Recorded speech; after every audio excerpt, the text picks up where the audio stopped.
Hi, we are Bruce and Bev, also known as Team Darlow. We recently took a trip to Kawhia and stayed 2 nights, and did a day ride out to Raglan's, but more on that later on in the video. We covered a lot of miles, tackled a mix of gravel, winding roads, and the classic New Zealand weather, and we had an awesome time doing it. We're just leaving Inglewood now, heading towards Waitra, where I had a small incident recently with another car. Let's just say there was a bit of confusion about how roundabouts work, but I'll talk more about that later on in the video. Right now we are cruising through Inglewood, our hometown, and the starting point for this weekend's adventure. It's a small Taranaki town with a big heart, originally rebuilt around the timber industry back in the 1870s. These days, it's a great little hub, well set up with a supermarket, a pharmacy, a hardware store, and some great coffee shops. Everything you really need. It's the kind of place that still feels like a proper community with a solid base to start any good ride from.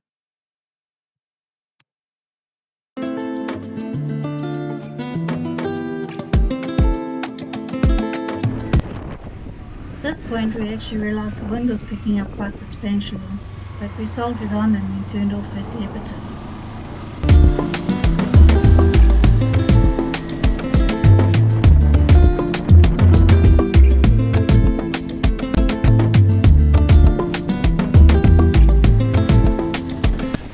You've just got to love the sound of the spark.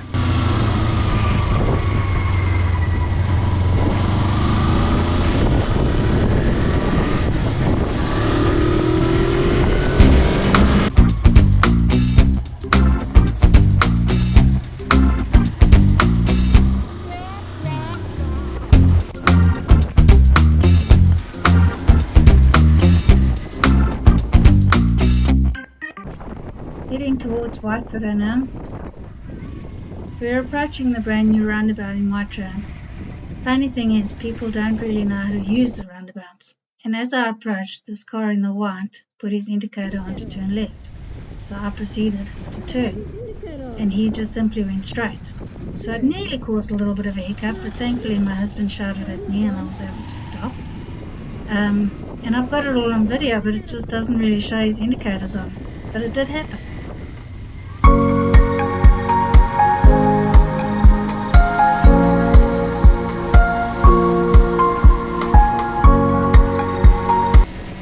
At this point, I'm feverishly trying to explain to Bruce what had happened at the roundabout and trying to explain to him that the guy had his indicator on.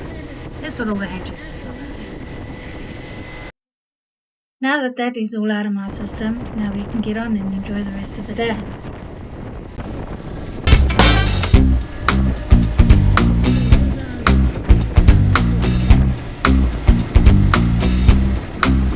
We've just stopped in Waitra to fuel up before hitting the road again.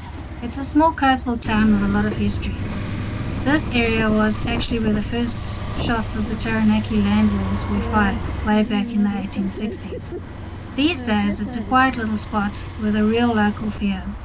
The river runs right through the middle, and there are some great walks and beaches nearby, if you've got time to explore. For us it was just a quick pit stop to fuel up our bikes.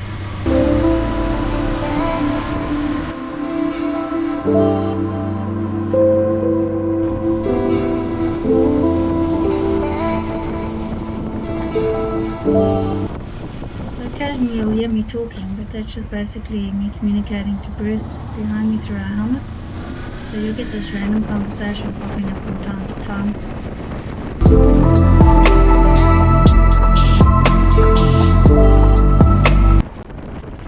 Funny thing is, when you hit an overtaking lane, which is rare around here, the cars seem to go faster, so it makes it even harder for you to get around them.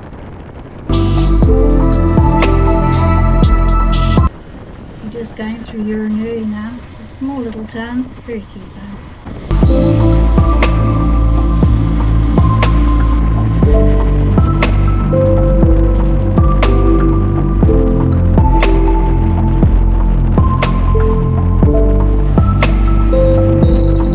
From Waitra, we are now cruising along the State Highway 3, heading towards Mount Messenger, one of the more iconic winding roads in the region. This stretch is well known to riders and drivers alike, with tight corners and narrow lanes, and that classic bush covered landscape that makes it both beautiful and a bit challenging. It's the kind of road that keeps you alert, especially in wet weather, but the views throughout the native forest are totally worth it.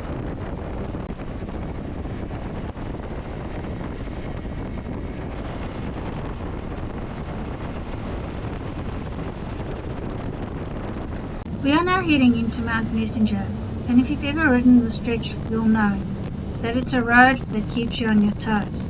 There's tight corners, steep drop-offs, thick native bush on either side. It's a kind of ride that is equal parts beautiful and nerve-wracking, especially when the weather is closing in. The road winds its way up over the White Cliff Range, and is one of the only routes linking North Taranaki with King Country. It was originally cut through in the early 1900s, and it's still a lifeline for freight, locals, and adventurers like us. There are often roadworks, narrow shoulders, and the odd logging trucks to dodge. But on a bike, when the traffic clears and you find your rhythm, it's magic.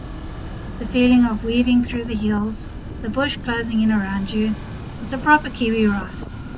They are actually building a new bypass just to the west of here, the Mount Messenger Bypass project. It's a massive upgrade with a 6-kilometre route, including a tunnel and bridges, designed to make things safer and more reliable for everyone. But for now we're riding the original, wild and winding, just the way it's always been. You even get a very short passing lane, which is actually quite scary when you've got very little time to get around. But we all managed to get past this truck this day.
Just had a quick stop in Makau. It's a tiny coastal town right on the edge of Taranaki border.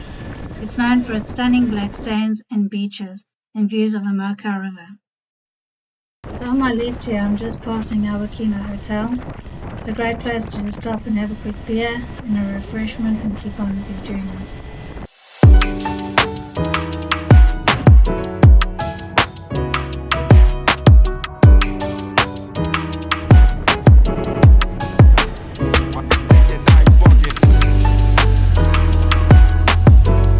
After passing the Awakina Hotel, we turned off onto Mangiota Road, Mangatoa. It's a hidden gem of a route that winds through dense native bush and farmland. It felt like riding through a green tunnel at times, with thick ferns, towering trees, and birdsong echoing through the quiet. The road was narrow and twisty, but absolutely beautiful. The real backcountry ride that makes you feel like you're in the middle of nowhere.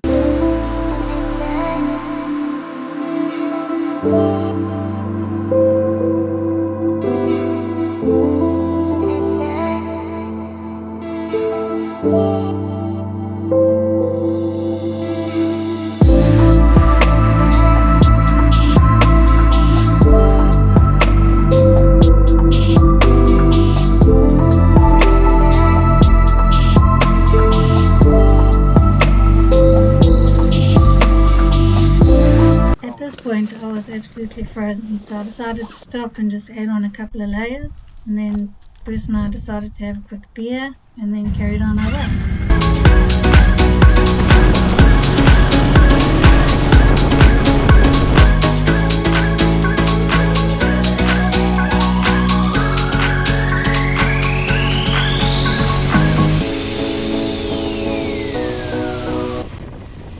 Some nice slippery roadworks just to add to the mix.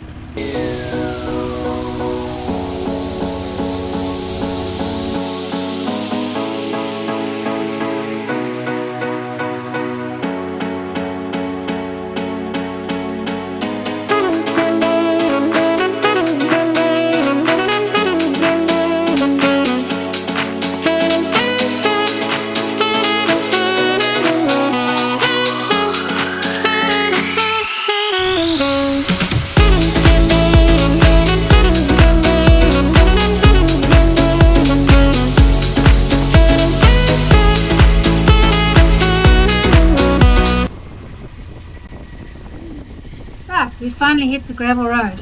I'm not 100% sure what this road is called, but it was around 10 kilometers of gravel. With the rain early on in the day, it had kind of left the surface a bit damp and a little slick in places, with puddles tucked into corners and soft patches that kept us on alert.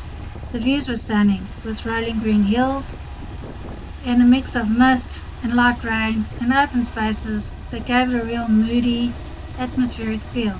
Slower going for sure, but one of those stretches where you can just breathe in and think, this is what riding is all about.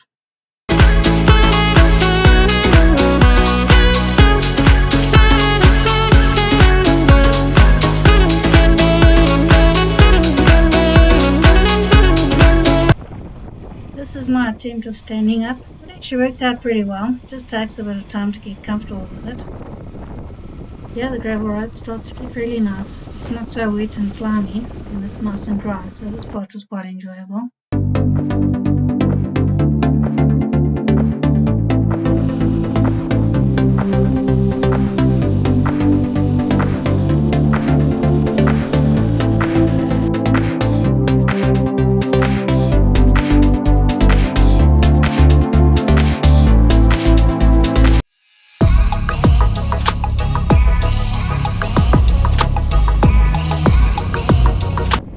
Wow, check that view out. This just doesn't get any more beautiful.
We have arrived in Kawhia, all settled in our room. Not sure what it's called out here.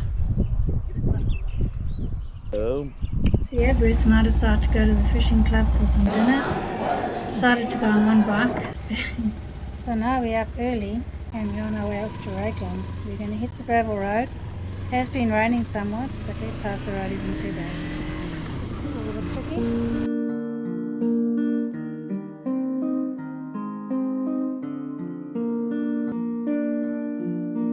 We've hit the gravel road now. We're going to be heading off to Raglan's.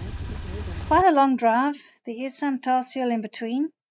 I think it's going to be great fun.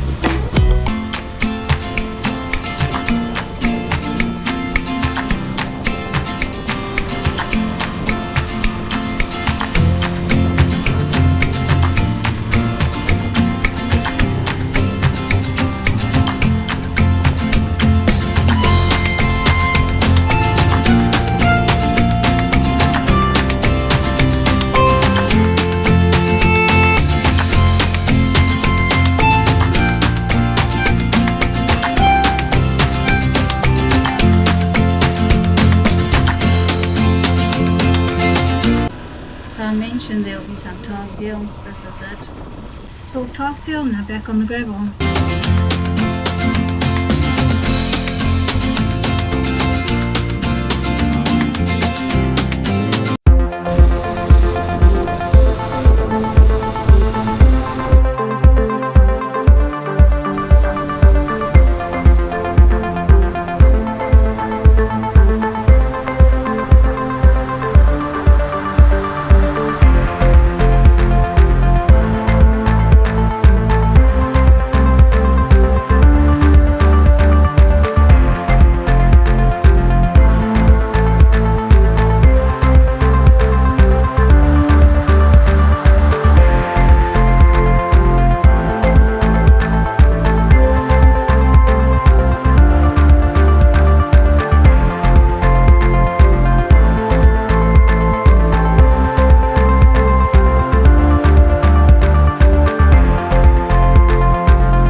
Feeling a tad out of my comfort zone here, going down quite a steep, windy road, and the gravel was quite loose, some big stones.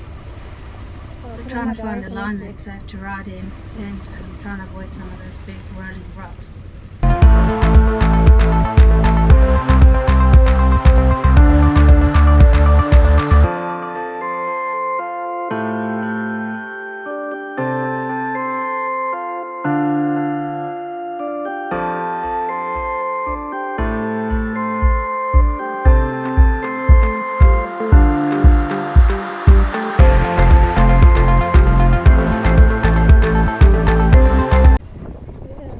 Back on the Tarsio.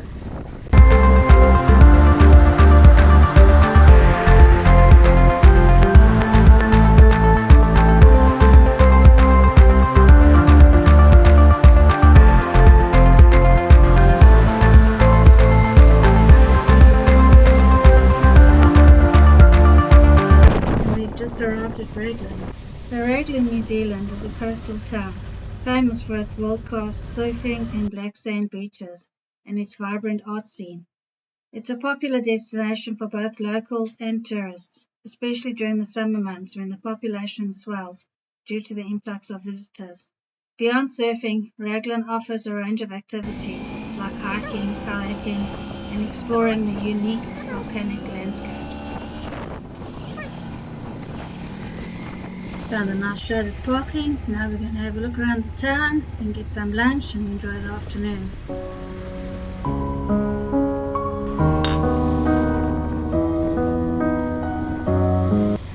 We had a stunning lunch here in Raglan's and had a good look around, bought a few items. Now we're on our way back to Kawhia, back along the gravel road.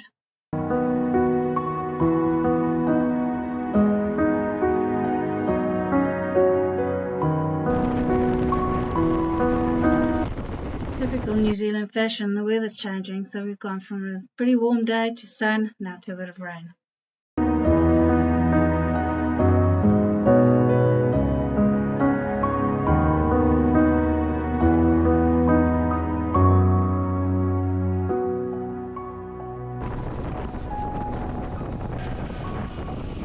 Now we head back onto the gravel road.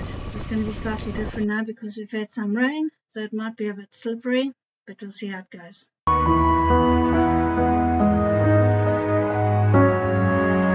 Kawhia is also famous for its natural hot springs at Ocean Beach. If you time it right with the tides, you can dig your own hot pool in the black sand. It's a unique experience that is both relaxing and fun. Each year, the town comes alive during the Kawhia Kai Festival, celebrating traditional Maori cuisine like the hangi, cream power, and white bait fritters. It's a great way to experience the local culture and flavours. I'm sure you picked up on that because not from South Africa, living in New Zealand, but this is our way of having a braai. Can't unfortunately use the wood, but we're using charcoal and just enjoying our evening. So this is the end of our 2-day weekend out at Kawhia and Raglan's, and we're heading home now. Hopefully we get home on the right track. You okay?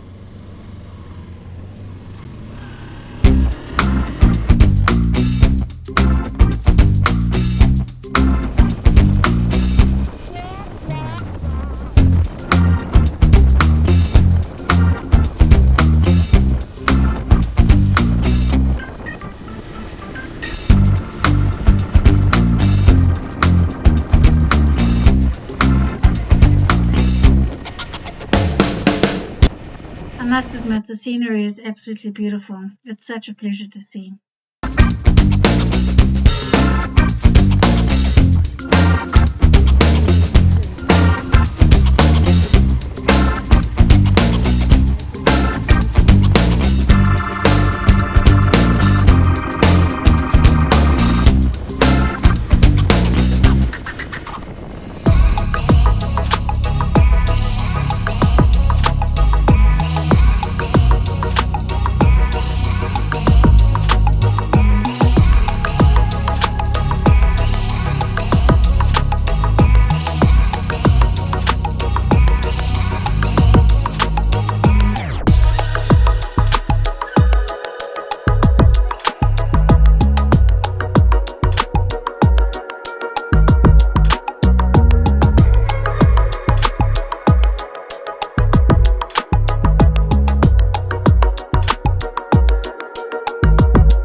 I just love these stops when you get to stop and watch the cows crossing over the roads and the little sheepdogs doing their jobs.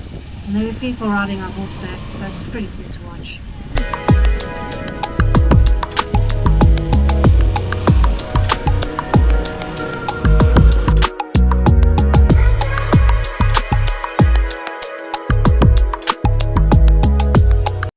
That is Bruce up ahead on his Yamaha Tenere 700, a true adventure machine with a parallel twin engine and a rally-style roots.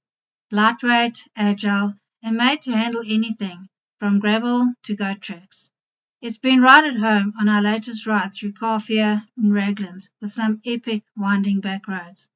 The Tenere's long travel suspension and slim frame are perfect for tracking through rough terrain. And with Bruce's years of riding experience, he makes it look easy. I'm following on my trusty Kawasaki Versys 300. It's a little lighter and a little lower, especially for my short legs.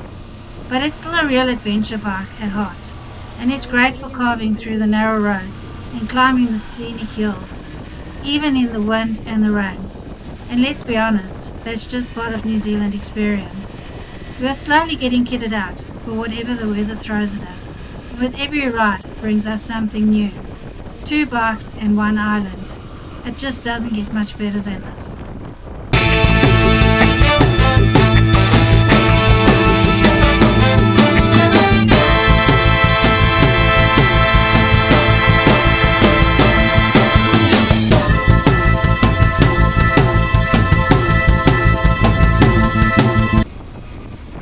Like I said, here in New Zealand, we get 4 seasons in one day. Now the rain is really starting to come down hard, so I think soon we're going to have to find a safe space to pull over and get into our wet weather gear.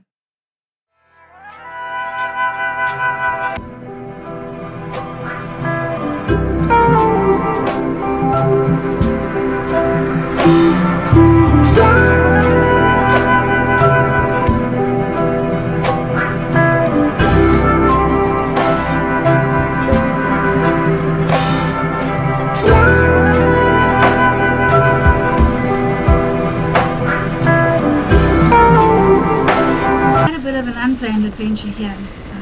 We meant to take our usual shortcut to Tapa Road, not sure if that's been pronounced properly, a 10-kilometre stretch of easy gravel that hugs the coast along the harbour. It's a beautiful ride, mostly smooth with some gentle corners, and we've done it before with no problem. But we missed the turn-off, so we kept following the Kawhia Road, which eventually led us to Taranaki Road. It was a scenic detour, winding through the hills, and honestly not a bad mistake at first. But then our GPS pointed us towards Kawhia Road. Again, I'm not sure if I pronounced that properly. Another gravel road, but this one was much rougher. It looked a bit gnarly, and I was definitely reluctant, especially with the weather shifting. Backtracking to the missed turnoff would have meant retracing almost 19 kilometers, and we were already in so deep, so we carried on. Kawhia Road was definitely more challenging, plenty of corrugation and some blind corners that kept us on our toes. Bruce handled it like a pro on his Tenere, and my Kawasaki pushed through just fine.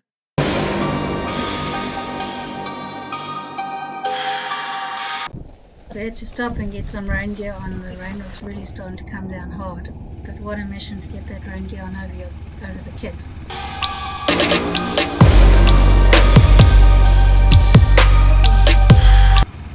At one point I started finding the gravel quite difficult to ride on. I kept slipping. At one point I slipped and I swore. And then I was also trying to find the right line to ride in without falling off, and I ended up having to go onto the opposite side of the road a few times, around the steep bends, and just hoping that there wouldn't be any oncoming traffic. But that was the only way that we could actually get around safely.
We ended our journey by heading through a quiet little town of Pupu on our way towards our kino. It's a charming spot, named after a native bird that is sadly now extinct, and all the street names follow a bird theme too. I managed to film a bit as we rode through, but not for long, as my GoPro battery had died just after we left Pupu. From there, we carried along State Highway 3, through the hills, towards Mount Messenger and back home. Even without the footage, the ride was pure New Zealand, with twisting roads, changing skies, and a perfect end to yet another adventure.